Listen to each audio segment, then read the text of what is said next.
Assalomu alaykum YouTube ahli, sog' salomatmisizlar? Cobalt-imizga qulayliklar berildi.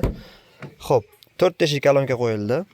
O'zining o'rniga multimedia, cruise control и старт-стоп. Пожалуйста, не забудьте пристегнуть ремень безопасности. Monitor o'zlari uстановка qildirib olishgan ekan. Faqatgina biz bunga kamblok qo'yishmagan ekan. Kamblok qo'yib berdik. Sababi pavorotniyda salonda ovoz yo'qolib qoladi. Bagaj plata qo'yib berildi. 2 marta ketma-ket ochdi boshganda bagaj ochadigan qilib, ko'rib turibsizlar, bagaj ochildi. Eshik ochganimizda kam mana ko'rsatib beradi. Registrator olib kelishgan ekan, uстановка qilib berdik. Antradir uстановка bo'ldi. Oyoqdagi podsvetka bo'ldi. Xo'p, keyingisi pesочный fara zadniga stop qo'yildi. Xo'p. Chexol kiydirildi. Asosan bugun e'tibor qiladigan nimamiz start stop haqida ma'lumot beramiz. Qisqa videoda ko'pchilik tushunmabdi. Xullas. Bu qanday ishlaydi deganlarga ko'rishlari mumkin. Pult qulflangan payt bagaj ochiqligi uchun signal chaldi. Stop startimiz ishlamaydi. Mana bosyapmiz. Pultdan ochib qo'yganimizdan keyin bir marta bossak, svet yondi o'sha. Bir marta bossak tablo yonadi, plus matforlar yoqib beradi. 2 marta bosadigan bo'lsak, tablo yonadi, zamoq zajigani yoqadi.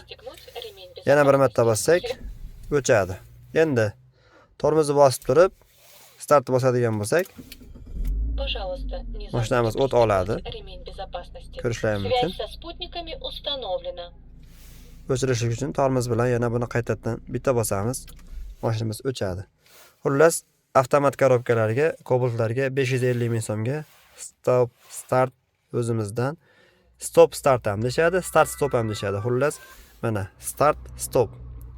Ba'zilar birinchi stopda aytadi, ba'zilar startni birinchi aytadi. O'zi asli birinchi yozilishida start stop deyiladi.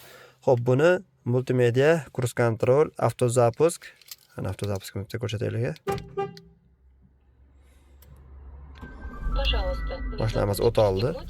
Avtozapusk, cruise control, multimedia и tabloga suv datchiklari bilan hammasi birgalikda. Panikasi ham bor. Bagajni bosib turamiz, o'chadi. O't oldiramiz. Ochamiz, ochmasak o'tamaydi. Suv datchilari bilan hammasi ichida 1 million so'mga ishlarini bitkazib berdik. Xullas, cruise control, multimedia, avtozapusk, tablo, suv datchik hammasida 1 million so'm. Monitorga kamblok bo'ldi bizdan. Kamblok ustanovkasi bilan 300 ming so'm bo'ldi. Sababi 40 bo'lib tashlashgan ekan, qaytadan ulab chiqdik. Orqa kameralari ham ishlab turibdi monitorimizda. Monitor kamblogi bilan o'zi yo'q bo'lsa $150 uстановкasi bilan ishi bitadi. Bu 550 ming so'mga start stopimiz bo'ldi. Xo'p, 100 ming so'mga bagaj plata bo'ldi. Keyingisi pesочный faramiz. Chexolni olib kelishdik, kiydirib berdik. Sog' bo'lsinlar.